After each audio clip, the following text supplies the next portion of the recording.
బండెనక బండి కట్టి 16 బండ్లు కట్టి చుట్టూముట్టూ సూర్యాపేట నట్టా నడుమ నల్లగొండ నువ్వుండేది హైదరాబాదు దాని పక్క గొల్లకొండ కిలా కింద నీ గోరి కర్తాంరా కొడక నైజాము సర్కరోడా అని ఆనాడు నిజాంకి వ్యతిరేకంగా నడిచిన ఉద్యమంలో బండి యాదగిరి అన్న రాసిన ఈ పాట మన తాతల నోట ఎంబడి ఇప్పటికీ కూడా వినిపిస్తూనే ఉంటుంది, ప్రతిధ్వనిస్తూనే ఉంటుంది.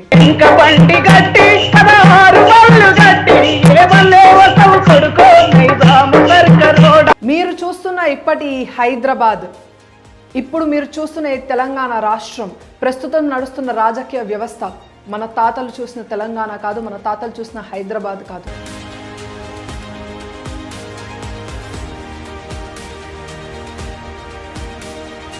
కేవలం వ్యాపారాలకి మాత్రమే కేర్ ఆఫ్ అడ్రస్గా, ఉద్యోగాలకి కేర్ ఆఫ్ అడ్రస్గా ఉన్న ఈ హైదరాబాద్ ఆనాడు ఒక మతోన్మాది చేతిలో ఈ ప్రాంతం యొక్క ప్రజల దుస్థితి ఏంటో అని ఈ తరం వాళ్ళకి ఎవ్వరికీ తెలియదు.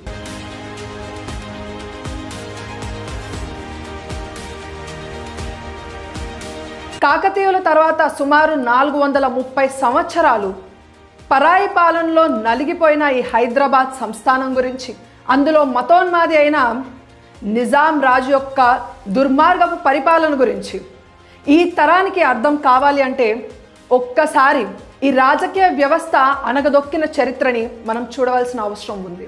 అసలు ఎవరి నిజాంలు, ఎవరి అసఫ్ జాహీలు? టర్కీ నుంచి బతుకుతెరువు కోసం వచ్చి ముఘలుల సంస్థానంలో పనిచేసిన అసఫ్ జాహీ వంశీయుల చేతిలోకి వెళ్ళింది ఈ హైదరాబాద్ సంస్థానం. కాజా అబిద్ ఖాన్ ఈ వ్యక్తి 1654వ సంవత్సరంలో భారతదేశానికి వచ్చి ఆనాటి ఔరంగజేబ్ గారికి అంగరక్షకుడిగా వ్యవహరించాడు. ఎంతో నమ్మకస్తుడిగా పనిచేసిన కారణంగా ఔరంగజేబ్ డెక్కన్ సుబేదార్గా కాజా అబిద్ ఖాన్ గారిని నియమించడం జరిగింది. ఈయన కొడుకే మీర్ షహాబుద్దీన్ కూడా ముఘలుల సంస్థానంలో పనిచేసి ఆ తర్వాత మాల్వా గుజరాత్ సంస్థానాలకి సుబేదార్గా నియామకులయ్యారు. ఆయన కొడుకే మీర్ ఖమరుద్దీన్.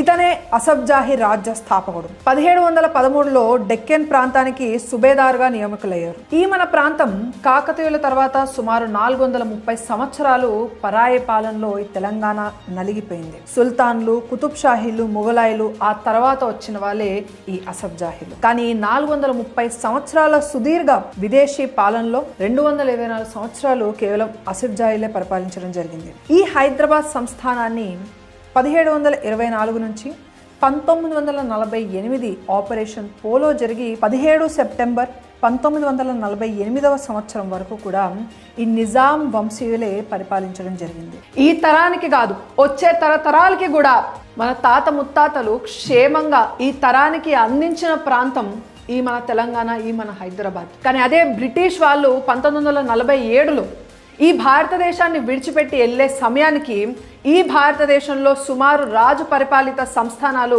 565.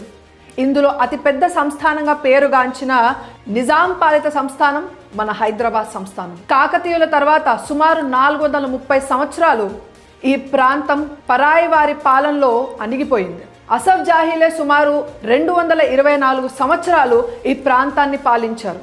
కానీ ఒక మతోన్మాది అయిన నిజాంకి సంబంధించిన చరిత్రని ఇప్పుడు మీ ముందుంచే ప్రయత్నం చేస్తున్నాం. మనం మాట్లాడుకుంటున్న అతి క్రూరుడు, దుర్మార్గుడు అయిన నిజాం 7వ నిజాం మీర్ ఉస్మాన్ అలీ ఖాన్. ఈయన 1911 నుంచి సెప్టెంబర్ 17, 1948 ఈ హైదరాబాద్ సంస్థానానికి విమోచనం కలిగే రోజు వరకు కూడా పరిపాలించి ఈ రాష్ట్రంలో ఉన్న ప్రజల రక్తాన్ని దాగి ఆయన రాజ్యాన్ని నడిపాడు. ఈ హైదరాబాద్ సంస్థానం సుమారు 16 జిల్లాలుగా విభజించడం జరిగింది. ప్రస్తుతం ఉన్న రాష్ట్రాల్లో చూసుకుంటే 8 జిల్లాలు తెలంగాణ రాష్ట్రంలో ఉంటే 5 జిల్లాలు మహారాష్ట్రలో, 3 జిల్లాలు కర్ణాటకలో వీళ్ళ హైదరాబాద్ సంస్థానం అనేది నిర్మించబడి ఉన్నది. ఈ సంస్థానం మొత్తంలో సుమారు 2600 మంది భూస్వాములుంటే 1982 మంది ముస్లిం భూస్వాములు, కేవలం 682 మంది మాత్రమే హిందూ భూస్వాములు ఉన్నారు. అలా అని చెప్పి ఈ హైదరాబాద్ సంస్థానంలో ముస్లిం యొక్క జనాభా ఎక్కువ అని మీరు అనుకుంటే అది తప్పు. ఈ హైదరాబాద్ సంస్థానంలో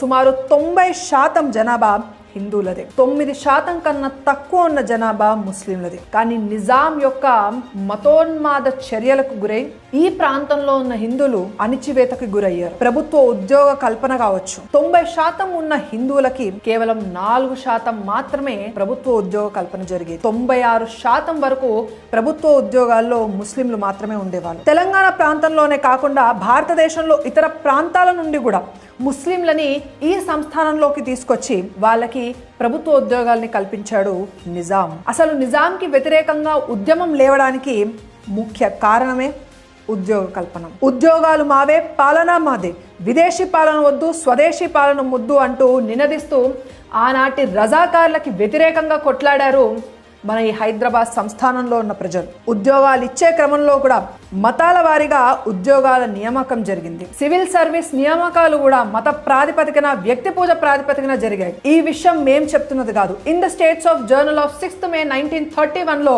ఈ విషయాన్ని స్పష్టంగా తెలియజేయడం జరిగింది. హైదరాబాద్ లో నిజాం యొక్క అకృత్యాలు, అరాచకాలు ఎన్నో మరెన్నో. మీకు తెలుసా, ఈ భారతదేశ గడ్డ మీద పుట్టిన సనాతన ధర్మాన్ని నిర్మూలించే ప్రయత్నం చేస్తూ నిజాం ఎన్నో వ్యతిరేక విధానాల్ని తీసుకొచ్చారని? మీకు తెలుసా, హిందువులు వాళ్ళ పండుగల్ని జరుపుకోవాలి అంటే పన్ను కట్టాల్సిన అవసరం ఉండేదని? హైదరాబాద్ సంస్థానంలో నిజాం పాలిత ఈ రాష్ట్రంలో ఆయన ఆధ్వర్యంలో ఎన్ని అకృత్యాలు జరిగినాయో ఈ సమాజానికి తెలియాల్సిన అవసరం ఉంది. ఈ తరానికి అందజేయాల్సిన బాధ్యత ఉంది. మీకు తెలుసా, ఇదే గడ్డ మీద పుట్టిన సనాతన ధర్మాన్ని పాటించే హిందువుల్ని వాళ్ళ ధర్మాన్ని పాటించకుండా చేయడానికి నిజాం ఎన్ని అకృత్యాలకి పాల్పడ్డాడు? నిజాం పాలిత ఈ హైదరాబాద్ సంస్థానంలో హిందువుల యొక్క పరిస్థితి ఏంటో మీరు ఎవ్వరూ కూడా ఊహించలేరు. కేవలం ఒక మతానికి సంబంధించి మాత్రమే, అంటే ముస్లింలు మాత్రమే, అందులో కూడా ప్రత్యేకంగా అసఫ్ జాహీలు మాత్రమే ఈ ప్రాంతాన్ని పరిపాలించాలనే ఒక దృఢ సంకల్పంతో నిజాం చేసిన అకృత్యాలు ఈ తరానికి అందజేయాల్సిన బాధ్యత మన మీద ఉంది. 5 దశాబ్దాల పాటు సుదీర్ఘంగా కొనసాగిన, నిజాంకి వ్యతిరేకంగా కొనసాగిన ఈ ఉద్యమాన్ని ముందు తరాలకి తీసుకెళ్లాల్సిన బాధ్యత మన మీద ఉంది. అసలు ఈ హైదరాబాద్ సంస్థానంలో వాళ్ళ ముఖ్య ఉద్దేశం ఏంటి? నిజాం యొక్క ముఖ్య ఉద్దేశం ఏంటి? హైదరాబాద్ సంస్థానంలో ముస్లిం జనాభా పెంచడం, హిందువుల జనాభా తగ్గించడం, హిందువులని అనేక ప్రలోభాలకి గురి చేసి మత మార్పిడికి గురి చేయడం, భయభ్రాంతులకి గురి చేసి రాజ్యం నుండి పారిపోయేలా చేయడం, వారి స్థానంలో ఇతర ప్రాంతాల నుండి ముస్లింలను దిగుమతి చేయడం. ఇదే నిజాం యొక్క హైదరాబాద్ పరిపాలిత ప్రాంతం హిందువుల అణిచేతకు కారణమైంది. తబ్లీగ్ అంటే మత మార్పిడి. ఈ తబ్లీగ్ ని కూడా నిజాం పరిపాలిత ఈ హైదరాబాద్ సంస్థానంలో అధికారికంగా ప్రకటించడం జరిగింది. మీకు తెలుసా, నిజాం పాలిత ఈ హైదరాబాద్ సంస్థానంలో పత్రికలకి, పండుగలకి, సత్సంగాలకి, సమావేశాలకి, పెళ్లి ఊరేగింపులకి, చావు ఊరేగింపులకి ప్రతి వాటి మీద నిషేధం. ఉర్దూ భాషని అధికారిక భాషగా ప్రకటించడం, వందే మాతర నినాదాన్ని నిషేధించడం, మహర్షి దయానంద సరస్వతి గారు రాసిన సత్యార్థ ప్రకాశాన్ని కూడా నిజాంలు నిషేధించడం జరిగింది. ఒకటే కారణం ఏంటంటే, ఈ ప్రాంతంలో ఉన్న 90% జనాభా ఉన్న హిందువులు వారి పట్ల వ్యతిరేకం అవుతే ఈ రాజ్యాన్ని వాళ్ళు కోల్పోవాల్సి వస్తుంది అన్న ఒకటే కారణం మీద మహర్షి దయానంద సరస్వతి గారు రాసిన సత్యార్థ ప్రకాశాన్ని కూడా నిజాంను నిషేధించడం జరిగింది. హిందూ పండుగలు జరుపుకోవాలంటే, మన స్త్రీలు బొట్టు పెట్టుకోవాలన్నా, పూజ చేయాలన్నా, పండుగలు నిర్వహించుకోవాలన్నా ప్రతి దానికి కూడా నిజాంలకి పన్ను కట్టుకోవాల్సిన దౌర్భాగ్యం ఏర్పడింది హిందువులకి. అది నిజాం పాలిత హైదరాబాద్ సంస్థానంలో. ఇదే హిందూ మహిళల్ని ఎంతమందినైనా నికా చేసుకోవచ్చు, అంటే పెళ్లి చేసుకోవచ్చు అని నిజాం రాజు ఉత్తర్వుల్ని జారీ చేయడం జరిగింది. ఇలా నికా చేసుకున్న తర్వాత ఆ హిందూ అమ్మాయిల కుటుంబ సభ్యులు ఎంతమందినైనా కూడా తబ్లీగ్ అంటే మత మార్పిడులు చేసుకోవచ్చని నిజాం ప్రకటించడం జరిగింది. అసలు ఈ హైదరాబాద్ సంస్థానంలో ఓం జెండాలు, హవనం అంటే యజ్ఞాలు, వ్యాయామశాలలు ఇవన్నిటికీ కూడా నిషేధం విధించింది నిజాం. ఇదే కాకుండా భాషా, సంస్కృతి, సంప్రదాయాలు, కట్టుబాట్ల మీద కూడా నిజాం ప్రభుత్వం ఆంక్షల్ని విధించడం జరిగింది. నిజాం ఎంత దుర్మార్గమైన పాలన అందించాడంటే, నిజాం పాలనలో స్త్రీలకి గౌరవం లేదు, అది కాక స్త్రీల పట్ల ఎంతో అసభ్యకరంగా నిజాంలు వాళ్ళ మోచేతి నీళ్ళు తాగే భూస్వాములు ప్రవర్తించడం జరిగింది. నిజాం సుమారు 300 ఆడవాళ్ళని రాజ సౌధంలోనే ఉంచుకున్నాడు. నిజాం పిల్లలు, ముసలి, వితంతులు, కన్నె వీటితో సంబంధం లేకుండా ఎవ్వరు కంటికి కనిపిస్తే, ఎవ్వరు నచ్చితే వాళ్ళని ఎత్తుకుపోవడం, నచ్చితే ఉంచుకోవడం, మానభంగాలు చేయడం, లేకపోతే హత్య చేసి అతి కిరాతకంగా దారుణంగా చంపేయడం. హిందూ అమ్మాయిల్ని ఎంతమందినైనా నిఖా అంటే పెళ్లి చేసుకోవచ్చు అని